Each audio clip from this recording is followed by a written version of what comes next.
everybody. Welcome into Drums by Liz.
That was so much fun. I didn't want to stop.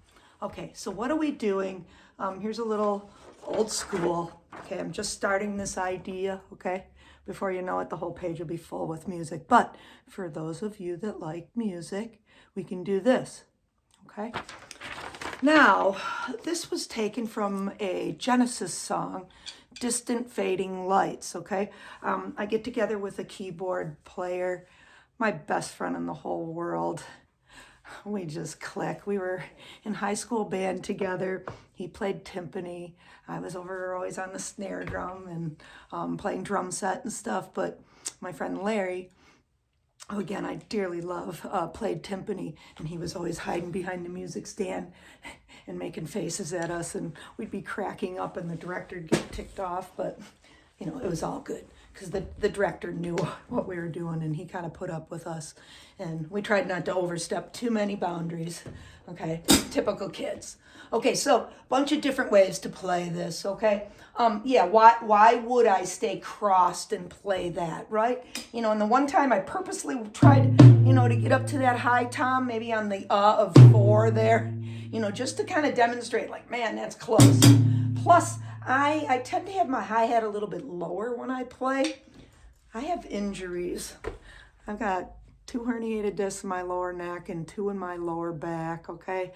I'm kind of a train wreck, believe it or not. So I compensate. I bring my hi-hat a little bit lower. I brought my cymbals down so I'm not, you know, like back in the day, I had the monster kit and everything was up. My arms were up above my head all the time. It's probably why I ended up a little bit bare upper body because of that, okay? So, and you know, and because of that, I'm a little bit closer, right? You know, and I find that it's even affecting my technique here a little bit on my left hand.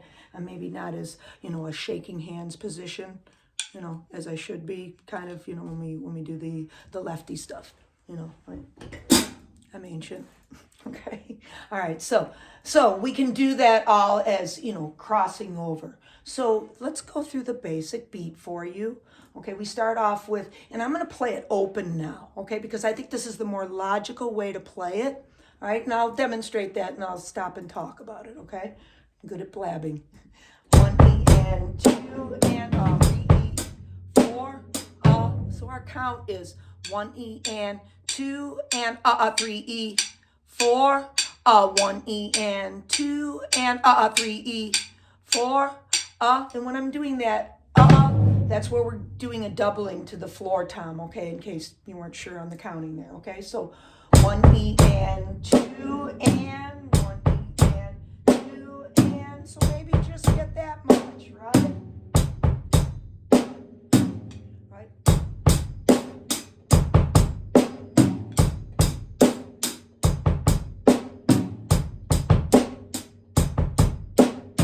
Right? You know, again, excerpt things and be like, okay, I got that much. What can I do with that a little bit, okay? So now let's add the 1 E and 2 and 3. 1 E and 2 and 3. So again, you know, I'm not doing the doubling yet, right? Because we want to get the note placed first, proper, okay? So 1 E and 2 and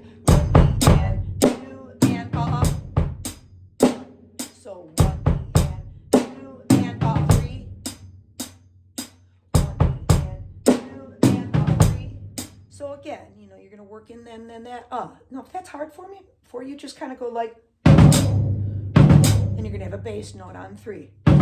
So you could, again, you can kind of excerpt things. So it'd be like,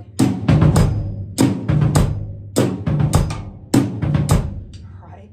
And don't get me started, because I could excerpt that, right? And we could make that into something. Okay, so then we're on beat 3. So you've gotten this far in your music. If I just kind of covered that much. 1 E and 2 and with the slash through it means to double it, okay, into a 32nd note. Okay, so then we're going to come off into 3 E and 4 and 3 E, 4, 3 E, 4, 3 E, 4. Okay, so we put it all together.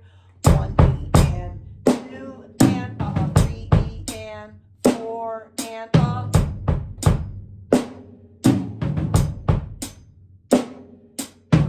Okay, and we've got it, right?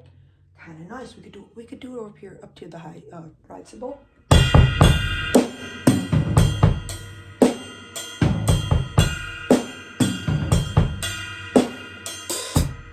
so there's going to be lots of variations that we can do, and lots of choices, lots of cool things to pick from. Okay, now we can also, who says we couldn't just play this with our hi-hat foot, right?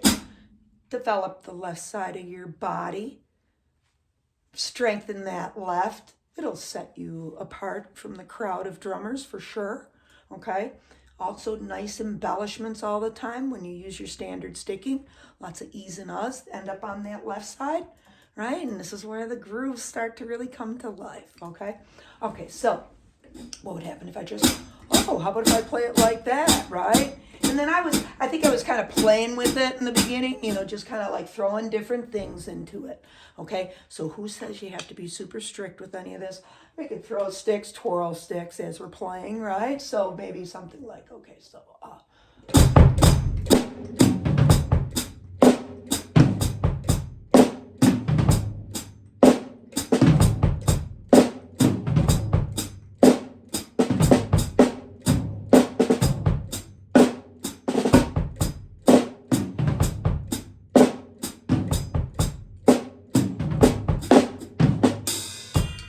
right? So again, just squirreling around with it, see where it takes you. There's no right or wrong thing. Do your best to stay steady with it, right? Okay, and of course, we're going to have little blurps and little mess ups. Just this morning with a student, he would forget, I have to do it a certain way. And he was a younger student, and I said to him, hey, slow down, make sure you get your notes in the right order, and then you have to kind of put it in your head. Okay, I have to play the bass note. Oh, then it comes right into a certain pattern, right? And he was wanting to do it, like a more comfortable way for him. Okay, so we just have to finalize things, look at things a little bit more in depth, and we find those answers for ourselves. Okay, everyone. So. And then again, that could be used in the song also. If anyone likes to play to that song by Genesis, see how that works for you, okay? You got a variety of ways to navigate through that. Okay, everybody. Thank you so much for all the shares, the likes, the subs. Greatly appreciated. And keep rocking on and have lots of fun with your drumming.